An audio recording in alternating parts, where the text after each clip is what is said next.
Incident 7/7/22 का है lordship, रात को 10 बजे का। 7/7/22। 22 तीन स्टेप में इंसिडेंट हुआ। पहला इंसिडेंट ये बताया कि जो इन्फॉर्मेंट सत्येंद्र हैं उनकी माँ आशा नांगिल वार्ड नंबर 5 से नगर पालिका का इलेक्शन लड़ रही थी और वार्ड नंबर 8 से को एक्यूज्ड मदर का नाम क्या? आशा नांगिल।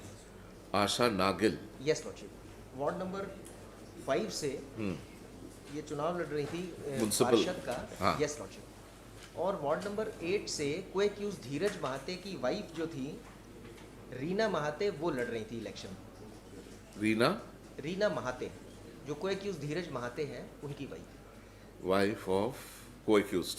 को एक्यूज्ड धीरज महाते।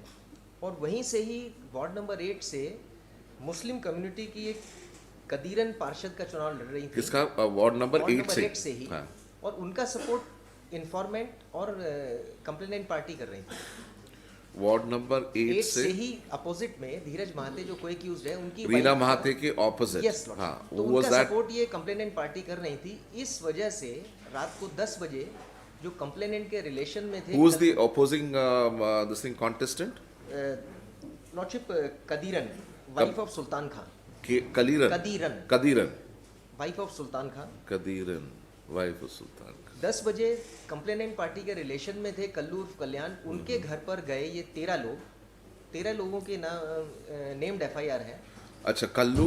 डिसीज कौन है इसमें? डिसीज्ड अरविंद है लॉर्डशिप। अरविंद। 3 स्टेप में झगड़ा हुआ। पहले स्टेप का झगड़ा ये था कि ये 13 लोग आए गाली गलौज की और को एक्यूज धीरज महाते और ऋषभ महाते ने बंदूक और कट्टे से 2 फायर किए। Satyendra Nangal. Just go slow. Lordship, just go slow. Arvind is deceased. Arvind is a deceased. Yes.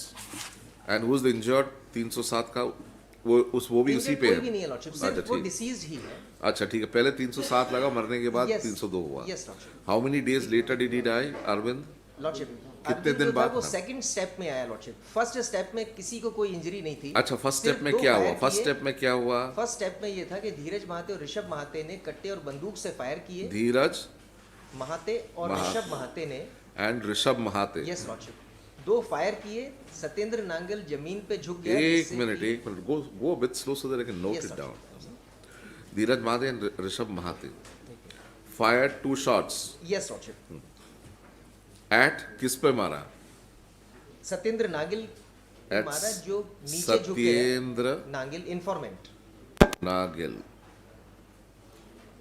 and बस लॉर्डशिप, ये अच्छा, फर्स्ट स्टेप हो गया। इसके ducked बाद ducked and the shot missed him. Yes lordship, इसके बाद जब ये FIR करने के लिए जा रहा था 307 का। यस हाँ, लॉर्डशिप, फिर तो थाने आ रहे थे तो रास्ते में BSNL टावर के पास this is the second stage. Second step. तो ये बताया कि जब रिपोर्ट करने के लिए थाने पर आ रहे थे तो रास्ते में BSNL टावर के पास चचेरे भाई अरविंद यादव की लाठी डंडों से मारपीट की, जो गंभीर रूप से घायल हो गया, तो उसे डायल 100 से गाड़ी सेवड़ा से अस्पताल लेकर चले कौन गए। कौन किसकी मारपीट हो रही है? अरविंद यादव, ये हाँ? डिसीज्ड है लॉर्डशिप।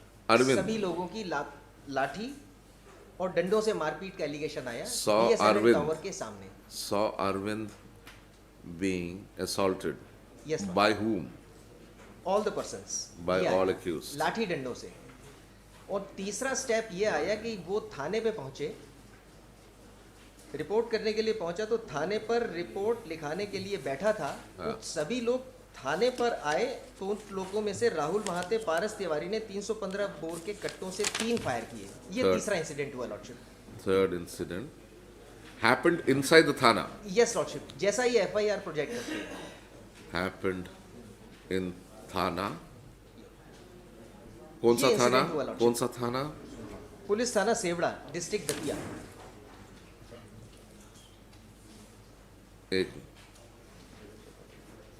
FIR की कॉपी भी मैंने एक पेश मिनट, की है लॉर्डशिप। थाने में क्या हुआ? थाने में 2 गन कट्टों से 3 फायर किए, ऐसा बताया। एक मिनट। 3 shots fired राहुल और पारस ने। from 2 country made firearm.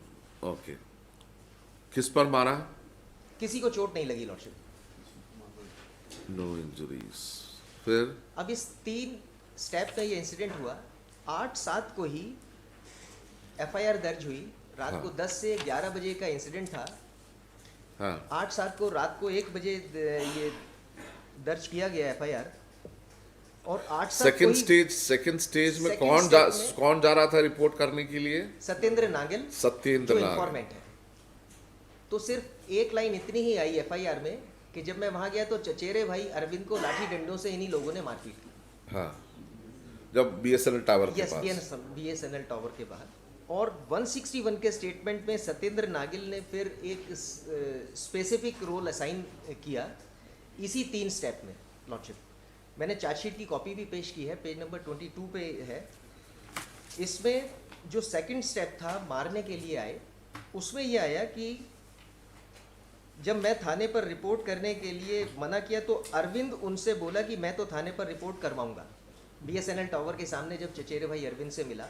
अब इसके बाद स्पेसिफिक आया, इसी बात पर से धीरज महाते ने बंदूक के बट से अंकु महाते, शांतु श्रीवास्तव, प्रशांत श्रीवास्तव, विवेक महाते, राजू महाते, राहुल महाते, पारस तिवारी ने लाठी डंडों से एवं Chandrabhan Rohit Sharma, present applicant is Rohit Sharma lordship, Chandrabhan Rohit Sharma, Hrithik Mahate, Pappu, Manoj Mahate, Rishabh Mahate, Veeru Mahate ने लात घूसों से अरविंद यादव की मारपीट की। तो ये बेयर हैंडेड थे।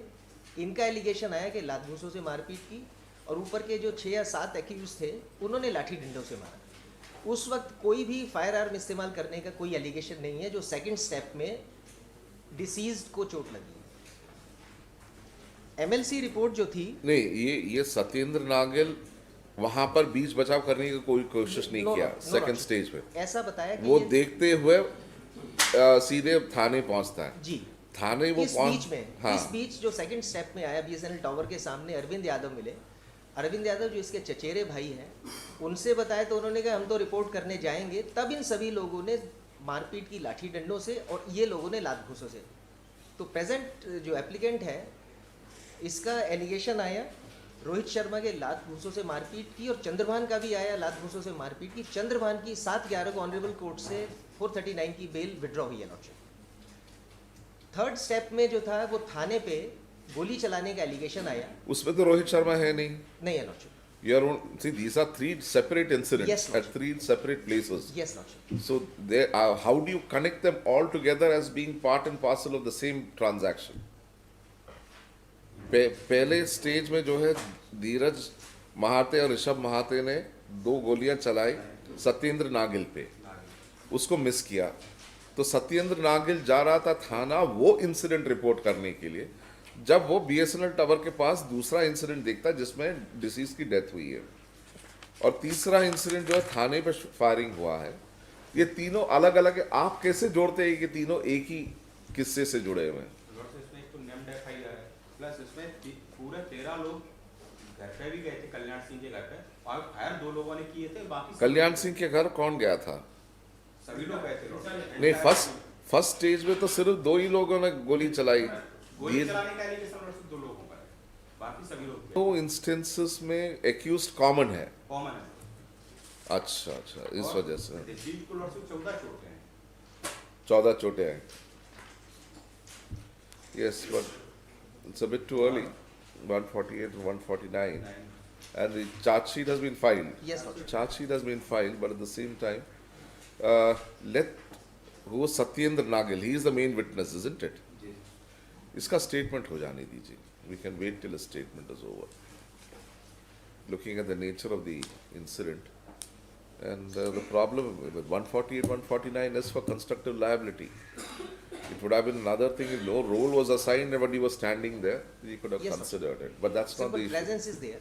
Presence is not. लात घूसों से मारने का भी allegation. यस, लात घूसों से मारने का एलिगेशन हाँ, आया। अरविंद को। बेयर हैंडेड थे। हाँ, और that's ये right. भी आया कि यदि एफआईआर का देखें तो इंटेंशन, यदि कोई भी फायर आर्म है तो उसका कोई एलिगेशन ऐसा नहीं है कि कोई ऐसी गन शॉट इंजरी किसी भी नहीं, वो तो अरविंद जो डिसीज्ड है उसको गन शॉट इंजरी तो है नहीं, नहीं है लॉर्डशिप। तो हार्ड एंड ब्लंट ही है, हार्ड एंड ब्लंट ही है, इंजरीज है ना? कंप्लीटिव और effect of an injury is so the cumulative effect of Yes. all the, that's a problem. So I think we should rather wait till Arvind's statement is, not Arvind, Satyendra Nagil's statement is recorded. He is the main witness. एक humble submission था lordship कि थाने के CCTV footage के लिए accused ने trial court में भी एक एप्लीकेशन मूव की कि जैसा बताते हैं कि थाने में अंदर बैठे थे और फायर किए तो वहाँ की सीसीटीवी फुटेज का क्या है। तो एक एप्लीकेशन दी जिसमें कैफियत भी आई। उस सीसीटीवी फुटेज के बारे में ये बताया कि हमारे यहाँ कैमरे जो हैं वो उस वक्त चल नहीं रहे थे और रिकॉर्डिंग नहीं होती थी। इंसिडेंट कब का है? इंसिडेंट 8/7/2022 का है। चूँकि 302 का जब केस दर्ज हुआ तो सिर्फ फैमिली मेम्बर्स में फीमेल मेंबर रह गए थे। तो धीरज महाते जो को एक्यूज थे उनकी वाइफ ने एक एप्लीकेशन मूव की 26/7 को, पेज नंबर 4 एप्लीकेशन के साथ मैंने मूव किया लॉर्डशिप, जिसमें ये बताया कि हम लोगों के ऊपर इन्होंने, चूँकि 8 तारीख को इलेक्शन था, मारपीट हुई और रिपोर्ट करने के लिए थाने का incident is last in the yes lordship sequence. Third step में। तो वहाँ की सीसीटीवी फुटेज का भी आया। कोर्ट में भी एप्लीकेशन दी 91 की कि उन सीसीटीवी फुटेज को प्रिजर्व करके रख लिया जाए, यदि ज़रूरत पड़े तो उसको इस्तेमाल किया जा सकता है। तो वहाँ भी ये रिपोर्ट दी कि उस वक्त की सीसीटीवी फुटेज की रिकॉर्डिंग नहीं हो रही थी, मेंटेनेंस चल रहा था। वो चीज़ भी रिकॉर्ड पर है, ट्रायल कोर्ट की ऑर्डर शीट्स भी पेश की है कि यदि थाने का कोई इंसिडेंट है, Every time a video recording is asked of a thana, it is always down. Lordship It is always down. ये चीज़ लॉर्डशिप रिकॉर्ड पे भी है। पेज नंबर 8 पे ऑर्डर शीट्स पेश किए मैंने लने ट्रायल कोर्ट की हाँ। कि 91 की एप्लीकेशन मूव की कि सीसीटीवी फुटेज की रिकॉर्डिंग है। उसमें जो प्रतिवेदन आया, उस प्रतिवेदन के आधार पर ये बताया गया कि पत्रावली में संलग्न प्रतिवेदन दिनांक 2/9/22 का अवलोकन करने एवं आरोपीगण की ओर से प्रस्तुत आवेदन पत्र पर तर्क सुनने पर यह प्रकट होता है कि आरोपीगण की ओर से धारा 91 जाब्ता फौजदारी का आवेदन प्रस्तुत करके जिस सीसीटीवी फुटेज की रिकॉर्डिंग को सुरक्षित रखे जाने हेतु आदेश किए जाने का निवेदन किया गया है, वह सीसीटीवी फुटेज थाना प्रभारी सेवड़ा के प्रतिवेदन अनुसार थाना सेवड़ा में अस्तित्व में नहीं है और इसका कारण Application is concerned, we don't have that CCTV footage either ways. Now, even if the CC, let us assume for the sake of an argument that the CCTV footage is there, but that is relating to the third and final incident, yes whereas Arvind died in the second incident. Now, there is after the statement of Satyendra Nagal is recorded, whichever is earlier. custody is 6 months. It's not a question, the person has died, so therefore you cannot really, and there's an eyewitness, it's not a case of circumstantial evidence. So 6 months more would be sufficient enough, or after the statement of Nagil is recorded. And if there's delay of trial, you can put those record of proceedings to show that despite summons, Nagil is not appearing before the trial. Is medical. Learned counsel for the applicant wants to withdraw this application with liberty to file afresh in the week commencing 12/6 or after the statement of the main eyewitness Satyendra Nagil is recorded before the trial court, whichever is earlier. The application is dismissed as withdrawn with liberty as a connection. Would like to-